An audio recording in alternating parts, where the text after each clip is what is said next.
j'ai fait 6 ans de professionnel en secrétariat. Et alors, par après, j'ai été diplômée en 6e.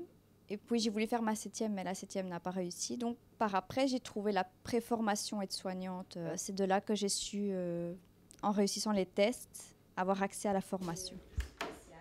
Le secrétariat ne me plaisait plus.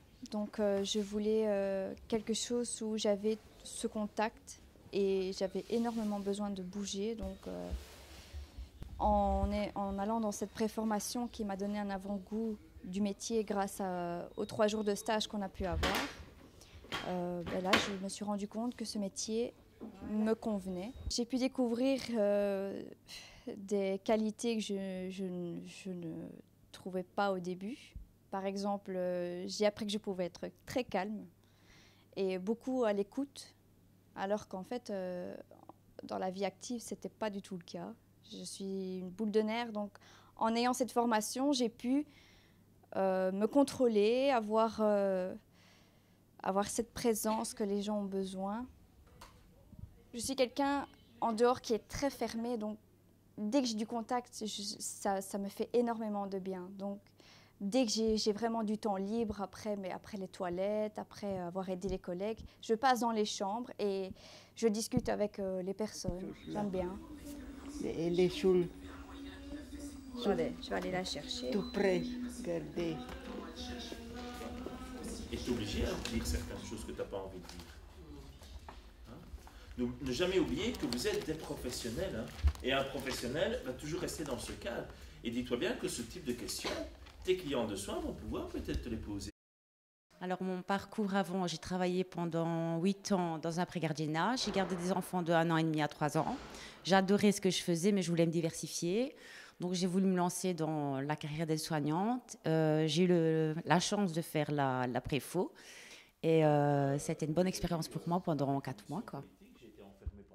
Si je me suis inscrite ici, c'est parce que je voulais pas reprendre des cours en promotion sociale parce que je trouve qu'on n'est pas assez suivi en fait. Et ici, je trouve que vous êtes tellement encadré les gens et tellement à notre écoute que je voulais pas partir d'ici, quoi. Je voulais absolument faire ma formation ici. Je trouve qu'on a de très bons professeurs qui nous suivent très bien et dès qu'on a un problème, on peut aller leur en parler, ils sont toujours à notre écoute.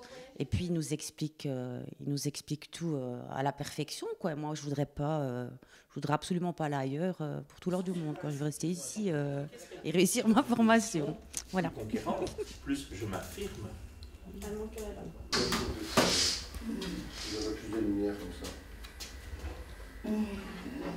En 1988, je suis rentré dans une entreprise en tant que boulanger, qui est dans une ligne de Nivelles ici, et j'ai travaillé pendant 25 ans.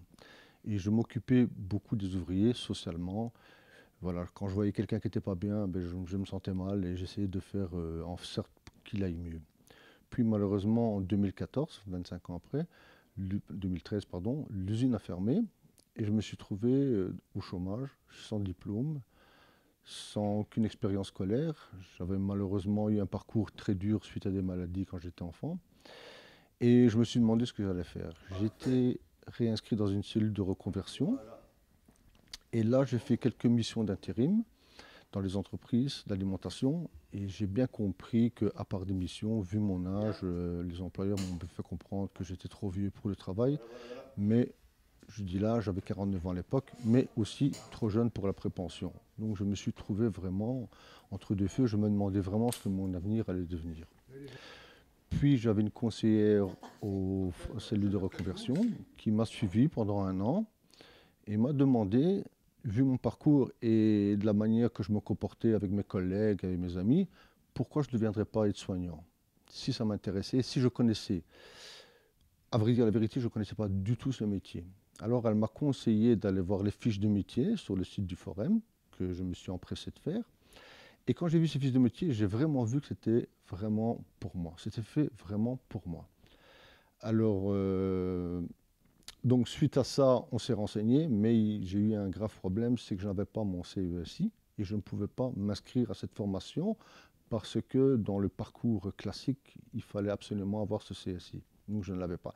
Elle a fait en sorte de chercher quelque chose pour que je puisse suivre cette formation. Et grâce à sa préférence, elle a trouvé l'idée à Mons. Donc elle m'en a parlé. Là, je ne vous dis pas le saut de joie. J'ai été me présenter, j'ai suivi un examen d'entrée que j'ai réussi. Et suite à ça, j'ai pu entamer le parcours, donc les 2 ans de formation, les 18 mois pour être exact de formation, et devenir aide-soignant. Et me voilà aujourd'hui aide-soignant.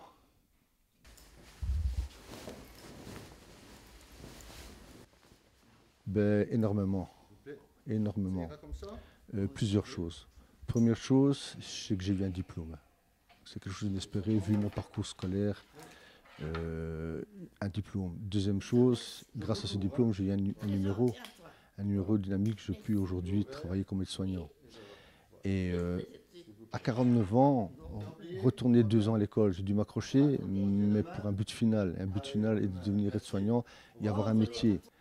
Car en 2013, quand j'ai quitté l'entreprise, tout s'était effondré autour de moi. Je ne trouvais pas un travail, je ne trouvais plus de travail. On me disait que j'étais trop vieux. Et grâce à cette formation, aujourd'hui, je suis devenu un professionnel avec un métier et un contrat, un CDI, dans une merveilleuse maison, Jean Nivelle. Je veux le citer parce qu'elle le mérite, Jean Nivelle sur Nivelle. Voilà, on fait des spectacles.